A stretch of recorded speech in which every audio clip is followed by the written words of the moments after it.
করতে সময় লাগে। মানে আমার কাছে তোকে মানে কোনো রকম কিছু নাই যে বললে সবাই একসাথে হয়ে যাবে।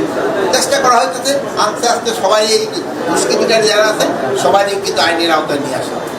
যতই দুষ্কৃতিকারী আছে সবারই আইনের আওতায় নিয়ে আসে। সময় অনেকে পালিয়ে গেছে এবং এগুলিও কিন্তু আস্তে আস্তে কিন্তু তাদের ধরা হচ্ছে, ধরা হচ্ছে না তা না, তাদেরও ধরা হচ্ছে। নগরবাসী সহ দেশবাসীর উদ্দেশ্যে নগরবাসী এবং দেশবাসীর উদ্দেশ্যে একটাই পরিস্থিতি আগের থেকে উন্নতি হয়েছে কি হয়নি আপনারা বলেন, আপনারা বলেন না কিন্তু বলে না, আপনার এটা বলেন, মুখ দিয়ে বলেন হয়েছে কি হয় না, অবশ্যই হয়েছে। তো আপনারা দেখেন আস্তে আস্তে চেষ্টা, আপনি কি মনে কি বলেন উন্নতি হয়েছে কি হয় না?